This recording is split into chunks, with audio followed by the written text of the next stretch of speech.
My name is Alana Reyes, and I'm 19 years old. Even now, as I try to tell this story, my hands won't stop shaking. It feels like I'm peeling open a wound I've spent years pretending wasn't there. But some stories don't let you stay silent, not when they burn through your chest the way this one does. My life didn't start out dark. It started soft, warm, and safe, wrapped in the arms of a woman who loved me more fiercely than anything. My mother, Christine Reyes, was the kind of person who made everything feel gentle. She made chicken pot pie every Sunday, always humming while she chopped vegetables. She braided my hair every night before bed, even when I pretended I was too old for it. She hated thunderstorms, but she'd sit with me on the couch and count the seconds between lightning and thunder until we both fell asleep. She was my home. And then one day, home began to fall apart. It started with a diagnosis, a word so sharp and cruel it felt like it sliced the world in half: ovarian cancer. It came fast, aggressive, and unyielding. One week she was driving me to dance practice in her old Honda. A few months later, I was standing beside her hospital bed, clutching a hand that already felt too cold, trying not to cry, because she told me, "Sweetheart, be strong." Before she passed, she set up a trust, $45,000, to be given to me when I turned 18. Money meant to be a bridge into adulthood. "Use it for college," she whispered one night, "or your first apartment. Something that makes you proud.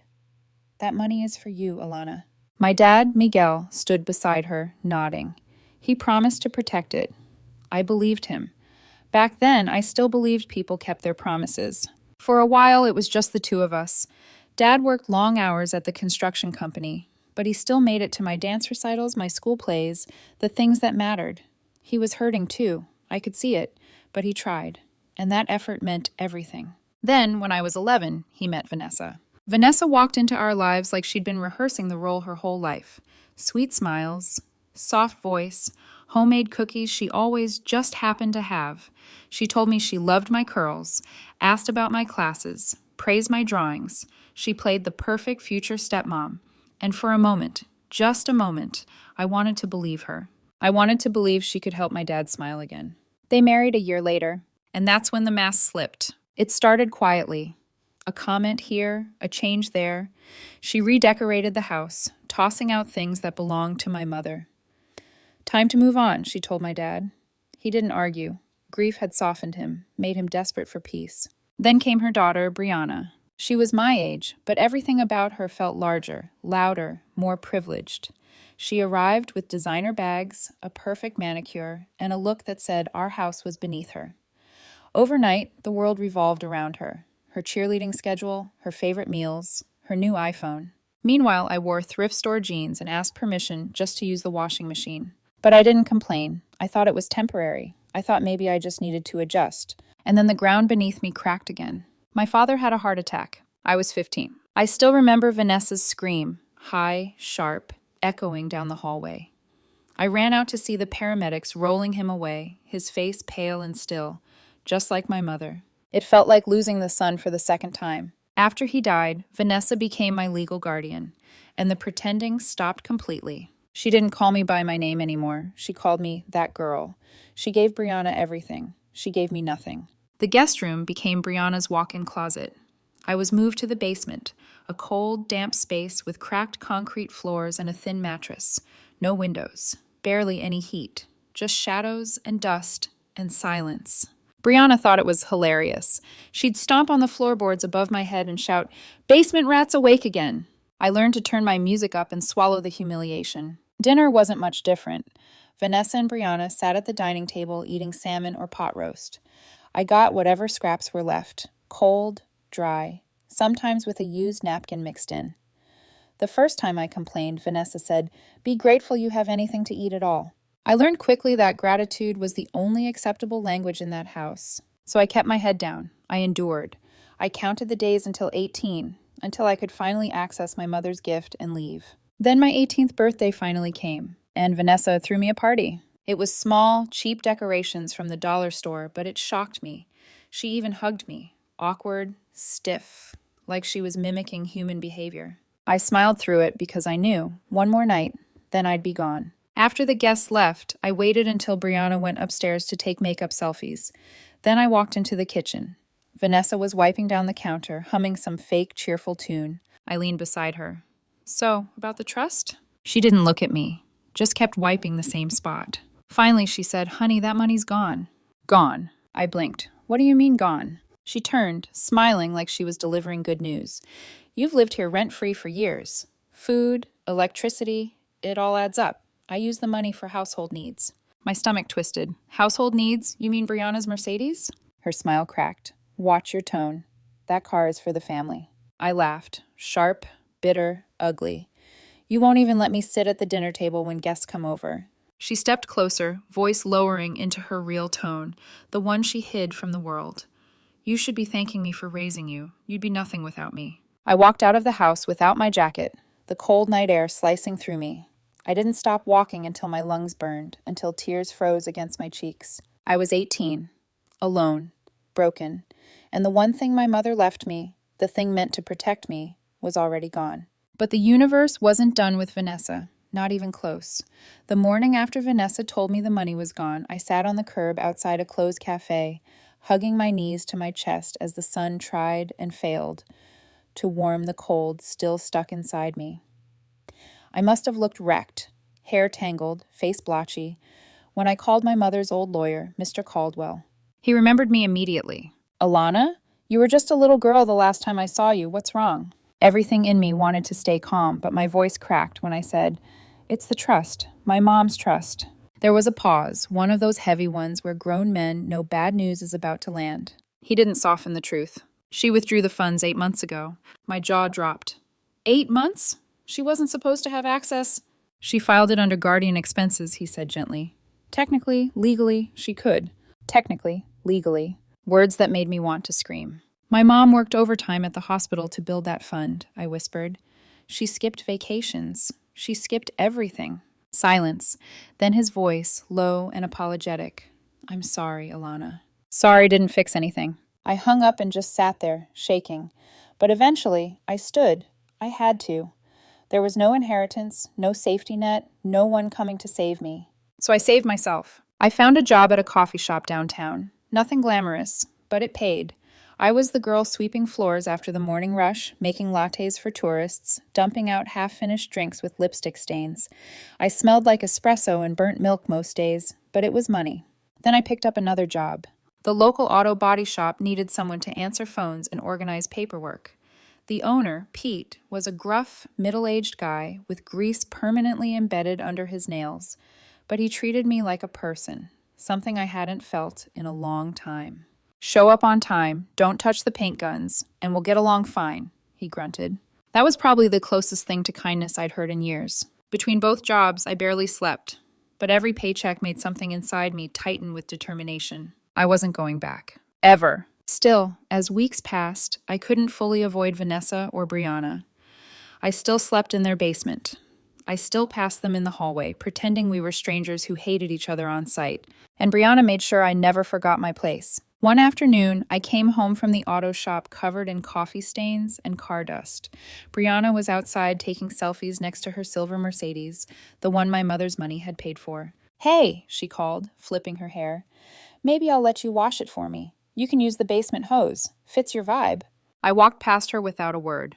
But inside, I burned, so hot it scared me. I didn't know it yet, but the universe was already weaving threads of retribution. And it started with a storm. It was late, past midnight, when I was wiping down the last table at the cafe. The rain hammered the windows so hard it sounded like gravel.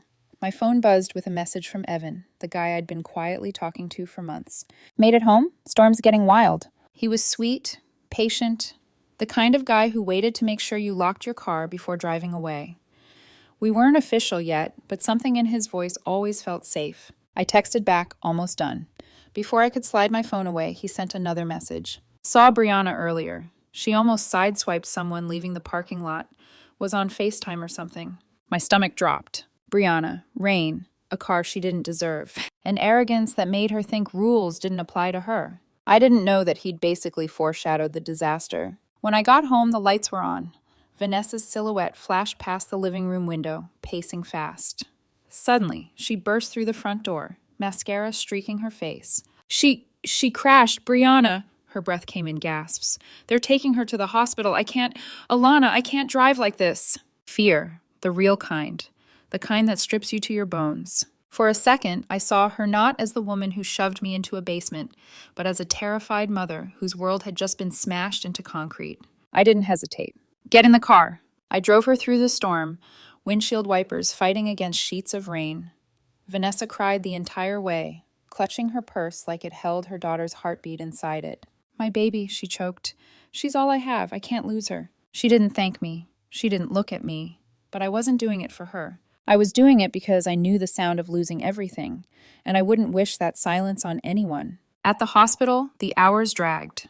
I sat with Vanessa in the waiting room, even though she never acknowledged I was there. Every now and then, I'd hear sirens outside. Every time a doctor walked by, Vanessa jumped. Finally, a surgeon came out. She's alive, he said.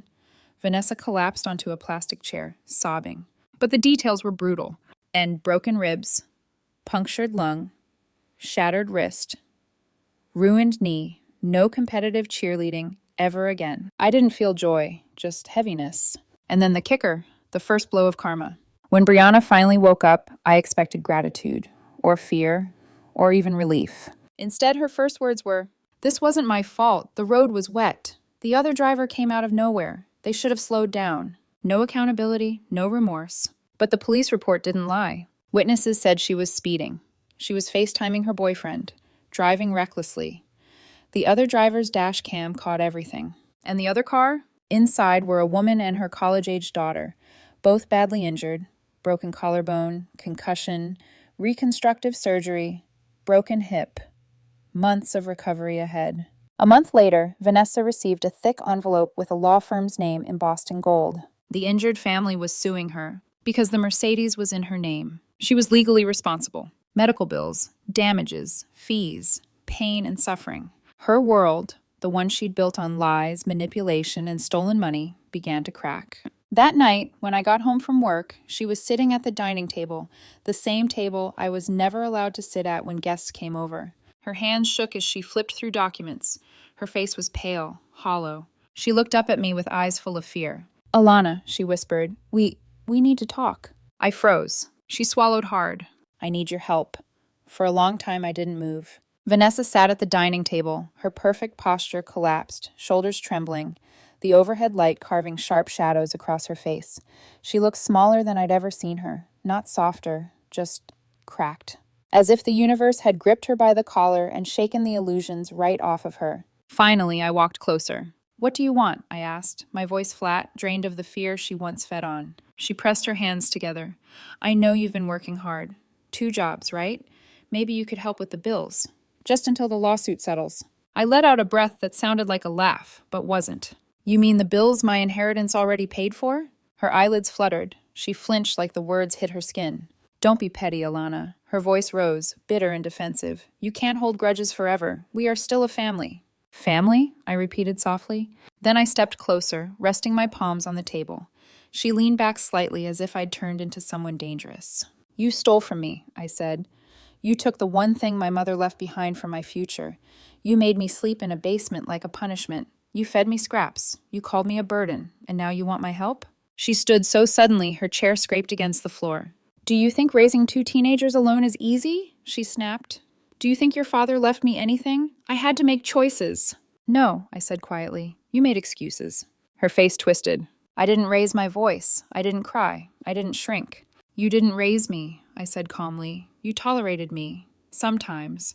When it was convenient. There's a difference." Her nostrils flared. "You're so ungrateful. After everything I've done..." I cut her off. "What you did was survive off what wasn't yours. You lived on my mother's sacrifice and called it stability." For a moment, her lips trembled. Not out of sadness, out of something darker, anger bruised with fear. "You're cold," she whispered. "You've always been cold." "No," I replied. "I've just learned how to stop begging people to love me." Her throat worked, swallowing hard. She looked down at the papers again, the reality of her world collapsing inch by inch. Then she muttered something about me being heartless. She stormed off, slamming her bedroom door so hard the wall picture fell. I didn't chase her. I didn't apologize. For the first time in years, I felt steady. The trial came fast. Faster than I think Vanessa expected. The injured family wasn't playing games. They had evidence, lawyers, medical records, facts Vanessa couldn't charm her way out of. That morning, she stood in front of the bathroom mirror for almost an hour. She wore a modest black dress, minimal makeup, her hair pulled back.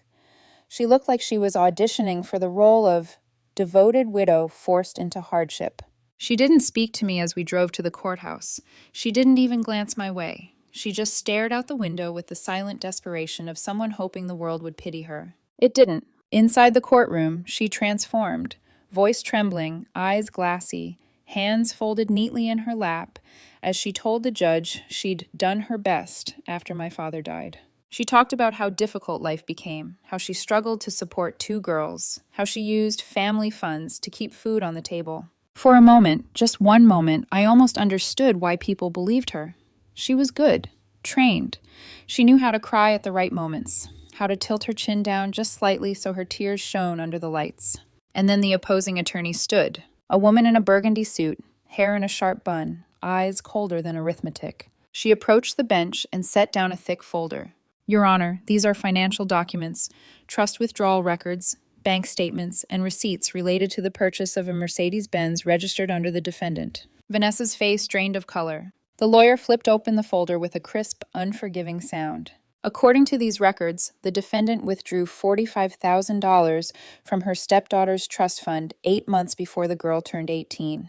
She slid a document across the table. And 2 weeks later, she continued, the defendant purchased a Mercedes-Benz for her biological daughter, Brianna, totaling almost the exact same amount. The courtroom went silent. You could hear a pen drop, or the universe smirking. The judge leaned forward. Mrs. Hartwell, he said, voice low, is this accurate? Vanessa's lawyer whispered frantically in her ear, but she seemed frozen. It was for family needs, she stammered. The judge raised an eyebrow. Family needs, he repeated. Like your daughter's luxury vehicle? Silence. Her shoulders sagged, her mascara smudged, her voice barely a whisper. I can explain. I'm sure you can, the judge cut in, but the facts speak for themselves. It was over. Not quickly, not cleanly, but completely. The final ruling was brutal. $135,000 to the injured mother and daughter, $45,000 reimbursed to me, plus interest. Total, $180,000. Vanessa let out a strangled sound, half sob, half denial. She couldn't pay it, not even close. Her lawyer tried to negotiate. The judge refused. 45 days, he said. You must sell the house. The house my mother paid for, the house Vanessa drained dry, the house I grew up in, then survived in. She broke right in front of everyone. 45 days later, a for sale sign stood in the yard like a gravestone. The Mercedes had already been towed to a salvage yard. Brianna's once perfect life reduced to bent metal and shattered glass. Vanessa and Brianna packed hastily, stuffing their designer clothes into cheap suitcases. They looked exhausted, hollowed out. On moving day, I sat on the porch steps sipping a gas station coffee as movers carried out boxes. Vanessa stepped out last, dragging a suitcase with a broken wheel. She stopped in front of me. You're cold, Alana, she whispered, her voice cracking. I treated you like my own daughter. I looked past her into the empty house, the dusty windows, the living room I was never allowed to sit in. Then I met her eyes. No, I said. You treated me like a burden. My mother treated me like her world. Her chin trembled. She turned away. The suitcase wheels scraped down the driveway like a final insult. I didn't follow her. I didn't call out. It wasn't victory. It wasn't revenge. It was release. After Vanessa left, the house felt strangely hollow. Not peaceful. Just emptied out, like a storm had sucked all the sound and air from the place. I stood there for a long time after the moving truck drove off, watching the dust settle in the sunlight, feeling something in my chest unwind for the first time in years. I wasn't free yet, not fully, but the chains had snapped. I could finally breathe without feeling like someone else owned the air. I didn't stay in that house long. The court had granted me part of the sale proceeds since the inheritance was technically reimbursement, but the rest of the house belonged to legal processes I wanted nothing to do with. Besides, every wall held too many ghosts, my mother's laughter, my father's humming, the cold echo of my own footsteps when I was told to be quiet. The basement smelled the same, damp, sharp, metallic. I walked down there one last time, stood at the spot where my mattress used to lie flat on the concrete. I half expected to hear Brianna stomping above me, yelling, "Basement rat," through the floorboards. But there was only silence. A clean break! I grabbed the duffel bag I had packed days earlier and left without looking back. Moving out was the easy part. Building a new life? That took work. I stayed in town because stability mattered more than distance. Pete, the owner of the auto shop, heard about the verdict through the local grapevine. He didn't ask questions, didn't pry. The next day, he dropped a key into my palm. "Back office is empty," he muttered. "You can sleep there for a bit. Lock the door at night. Don't break anything." That was his version of kindness, and it meant the world. I kept my hours at the cafe and picked up extra shifts at the auto shop. The work was hard, but predictable, real. No one shoved me into basements. No one demanded I call them mom. No one tossed used napkins into my dinner. I made enough money in a few weeks to rent a tiny studio near downtown, a place with peeling paint but warm light, and a lock that was mine. I bought a thrift store lamp and a secondhand mattress, both of which felt like luxury after years on a cold concrete floor. Every evening, I'd sit on the mattress and look around the room, letting reality sink in. I was safe. Not rich, not comfortable, but safe, and safety is worth more than any inheritance. Through all of it, Evan stayed by my side. He didn't crowd me, didn't demand attention or explanations. He just checked in. "You eaten today? Want company? Call me if you need a ride." He was patient, steady, the kind of guy who didn't run when things got messy. But trouble always finds a way in through the cracks. It came in the form of Marissa, his ex-girlfriend. She showed up at the cafe one afternoon while I was working, stood in line wearing a tight sweater and a glossy smile that didn't reach her eyes. I didn't know who she was at first, but when she leaned on the counter and said, "So, you're the new girl Evan's wasting time on," I understood. I kept my voice even. "Can I take your order?" Her smirk deepened. "Just checking what the competition looks like." It stung. I hated that it did. The girl had cheekbones like she was carved out of marble. I had coffee stains on my apron and my hair tied in a messy bun I didn't have time to fix. She leaned closer. "Men get bored, you know. Patterns repeat, especially with someone like him." I didn't give her the satisfaction of reacting. I simply repeated, "Your order?" She rolled her eyes, left without buying anything, and tossed over her shoulder, "You won't last." For a moment, insecurities I thought I'd buried clawed their way up my throat. Then Evan texted, "Dinner tonight? I want to hear about your day." And just like that, the noise faded. He wasn't my entire world, but I was slowly learning what it felt like to let good people in without fear of losing everything. A few weeks later, while running parts for Pete, I passed the salvage yard. Metal skeletons of totaled cars lined the fence like a graveyard of bad decisions and worse luck. And there it was, Brianna's Mercedes, or what was left of it. The front end was completely crushed, the hood warped into a twisted grin of metal. The windshield was gone. The seats were ripped open, stuffing spilled like wounded limbs. Birds perched on the broken frame, rust spread across the paint like decay. I parked the shop truck and stepped out, gravel crunching beneath my boots. I approached the car slowly, breathing in the smell of oil and sun-baked metal. It didn't bring me joy. It didn't make me feel victorious. What it gave me was closure. For years, that car symbolized everything I'd been denied. Safety, dignity, I'd say today, love, a future my mother fought to give me. But standing in front of its wrecked remains, all I felt was a weight lifting. That car didn't define me anymore. Neither did Vanessa. Neither did Brianna. Neither did the basement. I walked away without touching it, and for the first time in years, my heart didn't feel heavy. A few days later, Vanessa texted me, "You got what you wanted. Hope you're happy now." I stared at the message for a full minute. My hand trembled, not with anger, but with something quieter. Understanding. Vanessa wasn't capable of seeing herself as anything but the victim of her own choices. She never apologized, never reflected, never changed. And I finally accepted she never would. I typed back one sentence, the same words my mother whispered when life felt unfair. I didn't want revenge. I only wanted justice. Then I blocked her number, deleted the conversation, and felt something inside me settle. Not triumph, not gloating, just peace. The soft, calm kind you feel when a long, exhausting chapter finally closes. Sometimes, when I'm driving my old Ford Explorer with the windows down and the radio humming low, I think about everything that happened. About basements, broken promises, stolen futures, and the universe's long memory. I think about my mother, about how she always said, "Sweetheart, you don't need to get even. Life has a way of balancing the scales." And she was right. The universe remembered. And finally, it remembered me.